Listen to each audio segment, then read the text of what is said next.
Good evening and welcome. Welcome to another episode of the Itumeleng Monale podcast.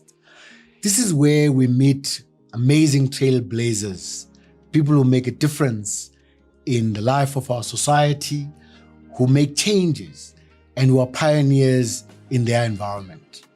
I'm honored tonight to host one of the people I truly admire, somebody I've worked with for a long time, somebody I've admired, and really somebody who's been a pioneer. You know, we bank today using our phones, and we talk about the digital world. This person spoke about digital before we even knew what it was. We speak today about artificial intelligence. This person spoke about it before we even understood the impact of it. We speak about data and it's important. This person was at the forefront of that. Now today she is the COO, Chief Operating Officer of the Johannesburg Stock Exchange, the JSE, Itumeleng Monale. Good evening to me, and thank you so much for being here. Good evening, Lincoln. And I think the honor is genuinely mine. So thank you for inviting me. Tume and I have had numerous conversations throughout our careers about all range of things. But today we're going to have those conversations to a broader audience that is yearning to know more about the journeys that pioneers and leaders have taken in their lives. How have trailblazers got to the positions that they got to? Maybe to start, to me, if I just think about the concept of leadership, when I talk about leadership, what comes up in your mind of what makes a leader or what constitutes leadership? I think leadership, first and foremost, it's an individual practice, right? So it's about one's outlook in the world and the self-belief that actually you have agency to make a difference. So you don't have to have followers to be a leader. First, you have to lead yourself. And I think most of us, maybe our first taste of leadership was growing up, family influences, the people who raised you and how they took a stand for what they believed in. For me, taking a stand is a very important thing, or having a value system or something that you actually stand behind and support and almost have as a compass is important. To me, I mean, you've said nothing about status, about position, about rank, the power of leadership. I mean, I hear all these other things you talk about, but what most people see is the status and the rank and the power. I think that's the point, right? If you get drunk on that stuff, who are you leading? This is the part that I don't understand. And I think there unfortunately are still a lot of people who have a concept of being the boss. Like being a leader is being the boss. Yes. And being able to have other people execute on your commands. And that's really not what leadership is. I don't believe that's what leadership is. I think we work with other people. We execute through other people.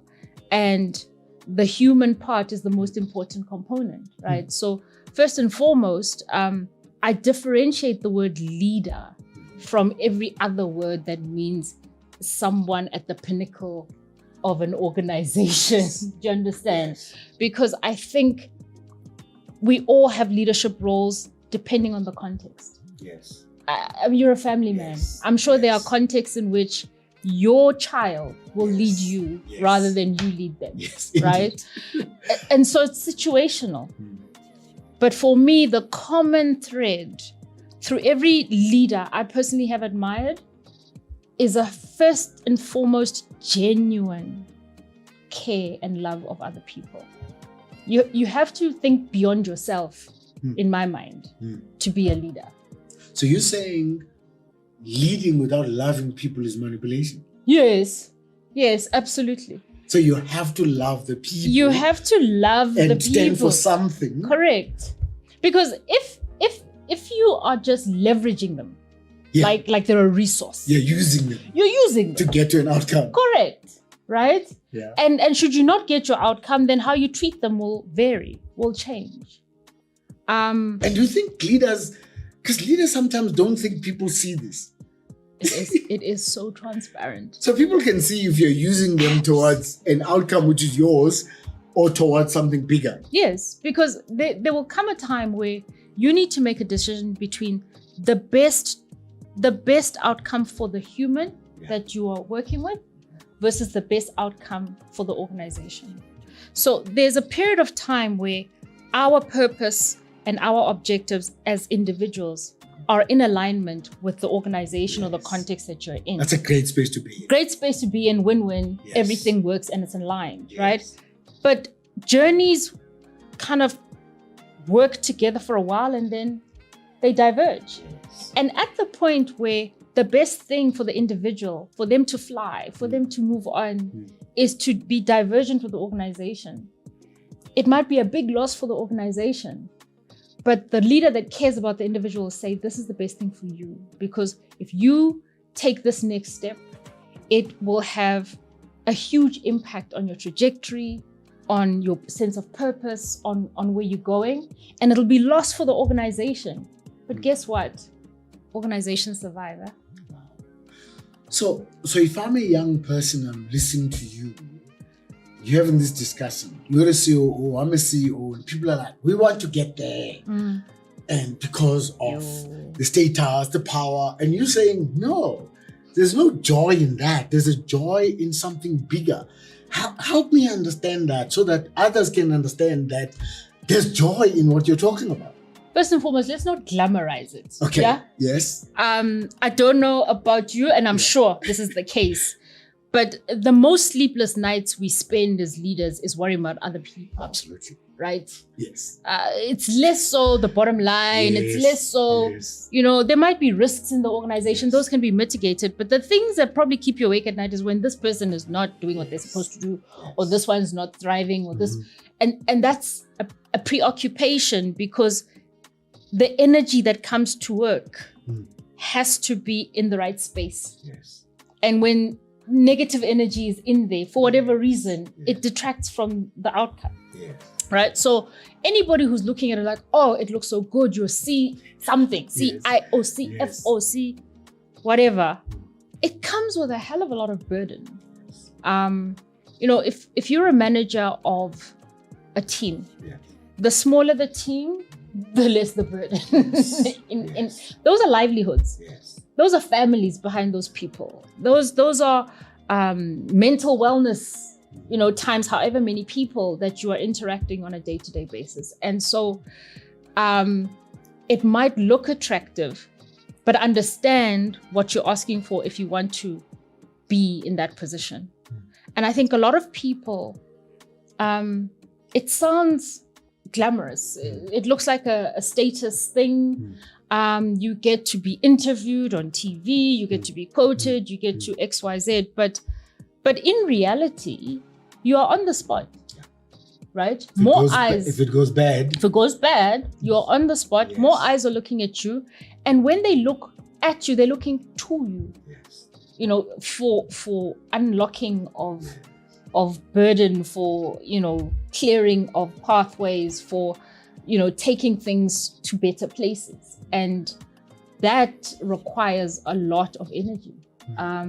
It's not just about coming to the office and telling people to do things, and then they do. The command and control. Yeah. It doesn't work like that.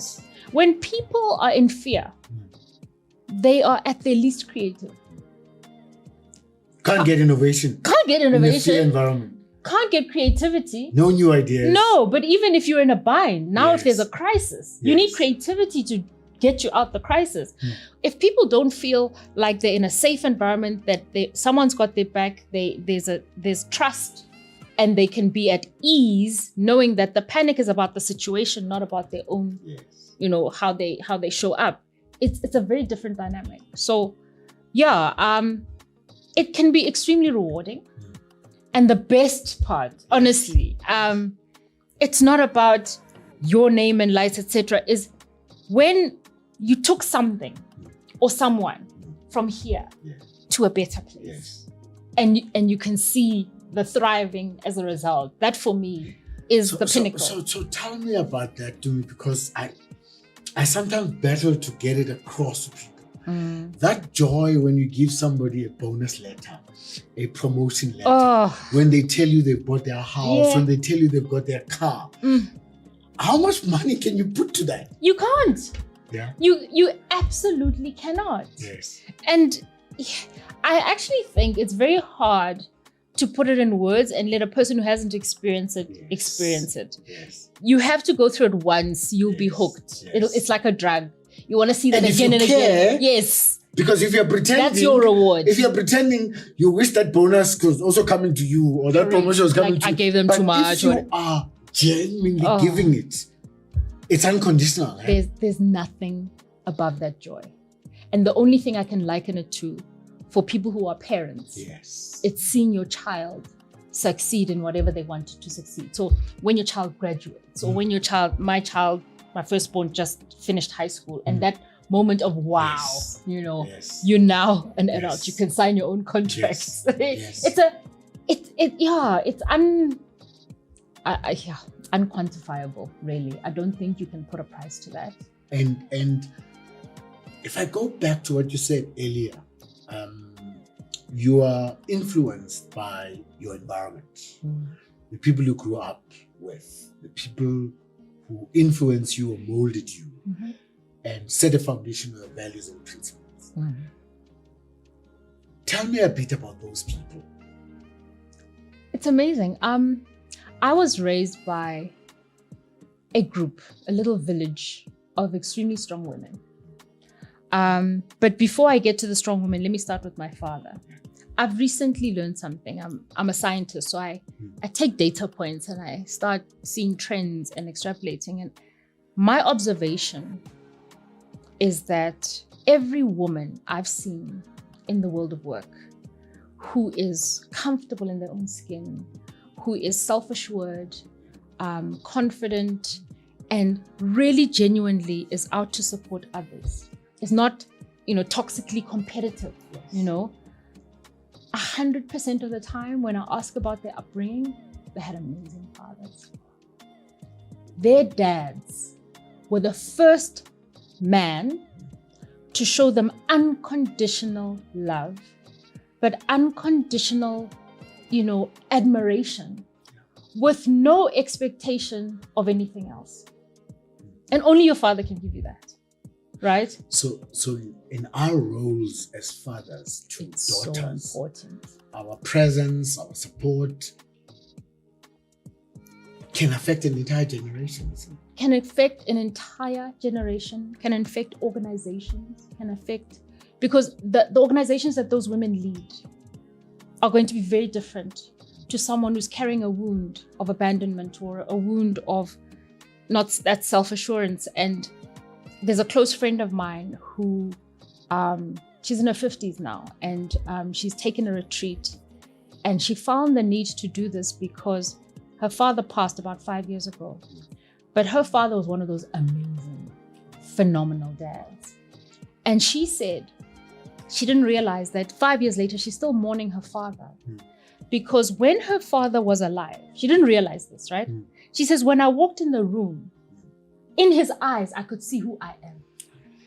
Right? So the sun shines from my face. I don't have to do anything. I don't have to please anyone. I don't have to live up to, I was just worthy by being there. And the way he looked at me just reflected to me the worthiness that I was as a child. And she says, when he passed away, she didn't realize it at first, but that self-assurance that came with, my dad always was the one who saw this in me. She needed to now provide it for herself. And she had the absolute blessing and grace of having a father for so many years. I only had mine for 6 years, right? But I can understand what she's saying when she says, I found myself in his eyes, right? And ironically, for a girl, your mother will always love you, but dads are the ones who do that for us. And my father, I only had him for 6 years, and then unfortunately he passed tragically in an accident, but I could be whatever I was his firstborn. And, petty men, if it was a boy, it was a big thing. Yes. Now here's a girl. And he did not treat me any differently. He was super proud of me. I was capable of whatever. I got bought cars to play with. I got to pretend to drive. I got to go to work with him. He was a taxi driver, and I'd sit on his lap. And so there was never a boundary for me. My most formative memories were of me being capable of anything. Which is fundamental to breaking the psychological barriers that are put in front of women at an early age. Yes. That if you as a father reinforce that you can be and do anything, everything else then can build on that. Absolutely. Absolutely. So I didn't realize I do, I guess, but it wasn't a conscious thing, how much he implanted in my psyche in the short 6 years we had together, right? But it was there. So no one was going to tell me anything, Yes.